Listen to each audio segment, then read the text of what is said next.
Madame, Monsieur, bonsoir. Merci de votre fidélité. 18h30 sur Al-Oula, c'est l'heure du journal. Voici les titres. 6 nouvelles variétés de céréales plus tolérantes à la sécheresse viennent d'être développées au Maroc.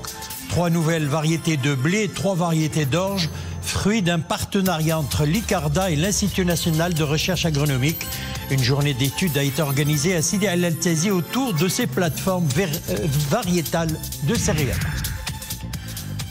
À l'approche plutôt des épreuves du bac, l'heure est aux préparatifs. Les futurs bacheliers mettent les bouchées doubles pour mettre toutes les chances de leur côté. Aidés en cela par les centres de soutien scolaire, nous suivrons le reportage à Kénitra.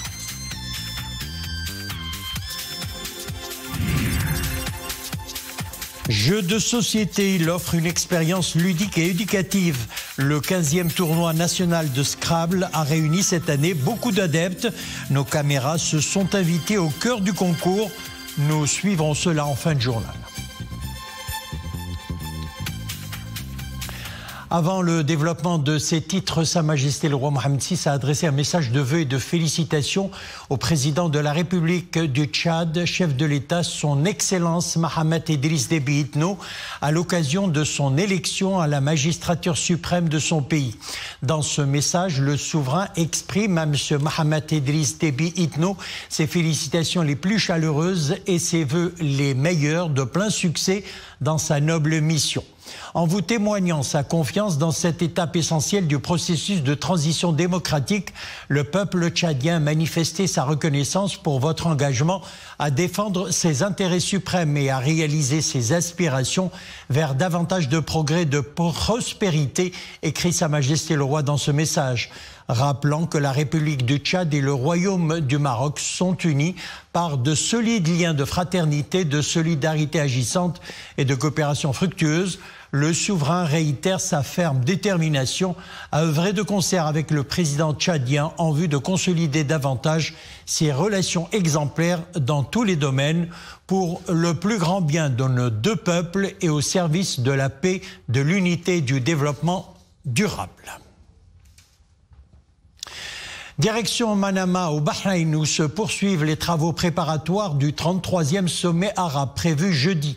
La délégation marocaine à cette rencontre tenue à la veille de la réunion des ministres arabes des Affaires étrangères est composée du délégué permanent du Royaume auprès de la Ligue arabe et de l'ambassadeur du Maroc au Bahreïn.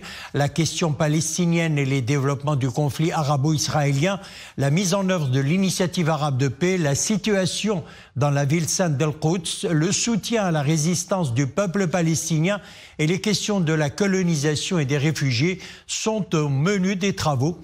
Les délégués permanents et hauts fonctionnaires discuteront également de la sécurité régionale avec un accent particulier sur la solidarité avec le Liban, la situation en Syrie, la paix et le développement au Soudan et la situation en Libye et au Yémen. Fruit de plus de 10 ans de recherche, 6 nouvelles variétés de céréales plus tolérantes à la sécheresse viennent d'être développées au Maroc. Il s'agit de 3 nouvelles variétés de blé et 3 variétés d'orge. Le projet s'aligne à la vision stratégique du plan Generation Green 2020-2030. Une journée d'études a d'ailleurs été organisée par l'Institut national de la recherche agronomique à Sidi El-Altazi autour de ces plateformes variétales de céréales. Zakaria Mouqin Billah, Abir Mellouki et Mohamed Nasseri. Ils sont agriculteurs dans le Gharb et s'activent dans les cultures des céréales, des légumineuses et des plantes oléagineuses.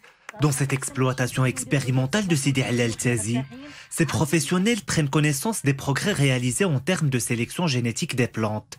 Résultat, des variétés résistantes à la sécheresse, développées par l'Institut national de la recherche agronomique pour permettre d'améliorer la productivité. Comme vous savez, notre pays passe par une conjoncture difficile. En tant qu'agriculteurs, nous devons chercher des solutions Et parmi ces solutions, il y a la plantation de variétés résistantes à la sécheresse, capables de s'adapter au changement climatique. Ces variétés bourgs sont résistantes aux maladies et au stress hydrique. Les participants ont ainsi apprécié les qualités agronomiques, physiologiques et technologiques de ces nouvelles cultures, dans l'optique d'en augmenter l'utilisation et l'adoption. Dans le cadre de la stratégie Génération Green, l'Institut national de la recherche agronomique s'est engagé à produire 30 à 50 nouvelles variétés dans l'ensemble des chaînes de production des céréales et des légumineuses. Cet événement a permis de présenter les derniers résultats de la recherche agronomique nationale aux différentes parties prenantes, interprofessions, professionnels et agriculteurs. Objectif, favoriser la contribution de ce processus de transfert technologique à la stratégie Génération Green 2020-2030 visant à augmenter les rendements agricoles de 50%. Les épreuves du bac, c'est dans quelques semaines. L'heure est aux préparatifs. Pour cela, les futurs bacheliers optent pour les centres de soutien scolaire qui proposent de l'accompagnement et de l'orientation aux filières les plus adaptées de l'enseignement supérieur. C'est un reportage signé Mehdi Mohib, Adnan El-Herres, Nourdine Amlal. Le récit est signé Iman Ablon. Une préparation intensive des futurs bacheliers. Dans ce centre de soutien et d'orientation scolaire, les lycéens retravaillent les cours en groupe et s'attellent aux lacunes. L'espace les aide à mieux se concentrer en vue d'une meilleure assimilation. En classe, les cours sont de qualité, mais j'ai opté pour ce centre pour la révision et les exercices que l'on travaille collectivement. C'est beaucoup plus pratique plutôt que de réviser les cours seuls chez soi. Ici, les encadrants sont à l'écoute et nous aident à avoir de bonnes notes. C'est déterminant. Il y va du choix de la filière adéquate à tout un chacun et de la bonne orientation à l'avenir. Le centre assure de l'accompagnement et nous prépare à l'enseignement supérieur. C'est une étape importante que nous sommes amenés à franchir une fois le bac en poche. Renforcer la capacité d'apprentissage, favoriser la réussite scolaire, apporter de l'aide méthodologique. Tels sont les objectifs assignés par cet établissement. Une mission pour le moins cruciale avant les premiers pas dans l'enseignement supérieur. Nous visons essentiellement l'orientation scolaire des élèves. Nous préparons les futurs bacheliers aux prochaines épreuves et aux concours d'accès aux grandes écoles, histoire de les familiariser avec ce que c'est que l'enseignement supérieur, que ce soit à l'université ou autre. Et ça ne saurait tarder. Dans seulement quelques semaines, les épreuves du bac sont au programme. Et tout commence par une bonne préparation. Comme le disait bien un certain Maurice Blandel, l'avenir ne se prévoit pas, il se prépare. L'actualité internationale reste dominée par la situation à Gaza où de violents combats opposent l'armée israélienne au Hamas. C'est le cas notamment à Rafah, malgré les mises en garde des États-Unis contre une offensive majeure dans cette ville surpeuplée. Un peu moins d'une semaine après le début de l'incursion de l'armée israélienne à Rafah, à la frontière égyptienne, dans le sud de la bande de Gaza, où s'entassent près d'1,5 million de Palestiniens, le secrétaire d'État américain Anthony Blinken a déclaré qu'une offensive majeure dans cette ville ne permettrait pas d'atteindre l'objectif poursuivi par Israël. La semaine dernière, les forces israéliennes ont ordonné à la population d'évacuer l'est de Rafah et 300 000 Palestiniens ont suivi ces appels selon l'armée. Ces appels ont été renouvelés ce lundi selon des témoins.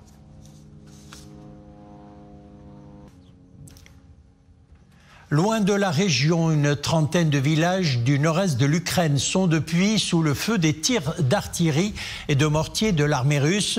Moscou poursuit sa nouvelle offensive dans la région de Kharkiv, deuxième ville du pays occupant des dizaines de kilomètres carrés de territoire en quelques jours. Plus de 5700 habitants ont été évacués des zones de combat. Les forces russes ont franchi la frontière depuis vendredi pour mener une offensive dans les directions de Lipsy et Vovkansk, deux localités situées respectivement à une vingtaine et une cinquantaine de kilomètres au nord-est de Kharkiv.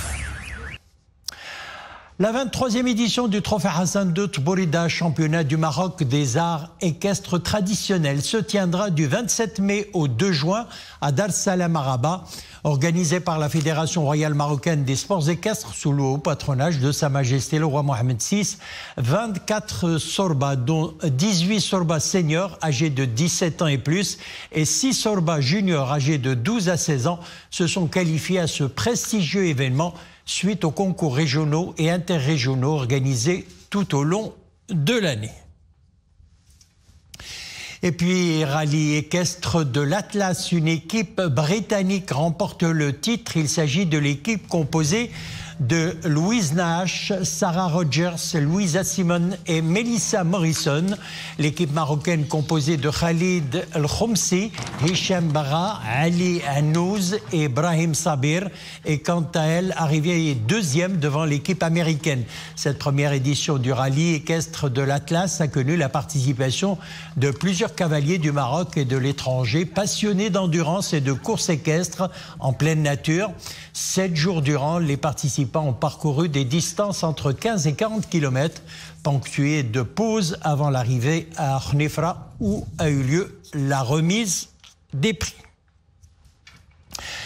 Il est connu de tous, petits et grands. Le Scrabble, ce jeu de société, consiste à créer des mots et à faire preuve de réflexion. Le jeu réunit beaucoup d'adeptes au Maroc à l'occasion de la 15e édition du tournoi national de Scrabble. Nos caméras se sont invitées au cœur du concours. Reportage Adnan El-Harras, Abdelillah El-Cheb, Maria Aoued. C'est une sorte de défi linguistique auquel s'attellent les 30 joueurs sélectionnés. Former des mots à l'aide de lettres piochées au hasard. Avec des lettres qui comptent double, d'autres qui comptent triple. Il faut faire preuve de réflexion, mais aussi de stratégie pour remporter le concours de cette 15e édition du tournoi national de Scrabble. Il y a 2 parties, alors une partie normale et une partie joker. Je voudrais juste signaler que l'association de Scrabble a été créée vers les années 2006 et elle permet à des joueurs, des jeunes et un peu plus jeunes, de pouvoir cogiter et exercer leurs facultés cognitives en matière de langue française. Vieux de presque 100 ans, le Scrabble est une pratique culturelle, mais aussi un vecteur d'inclusion non négligeable. Une action qui résulte de la pensée et qui favorise la concentration en développant les facultés intellectuelles de chacun. Nous souhaitons que cette activité, qui est un vecteur principal pour la promotion, qui est pour le moment l'apanage du moment dans la relance de la lecture, de l'appétit linguistique qu'est le Scrabble, il faudrait qu'on nous lui accordions l'importance et l'attention qui le mérite. Fière de sa renommée, l'équipe marocaine de Scrabble est attendue à Montauban du 6 au 14 juillet prochain à l'occasion des 52e championnats du monde de Scrabble francophone. Et notre dernier mot à nous, c'est bonsoir et à demain à la même heure.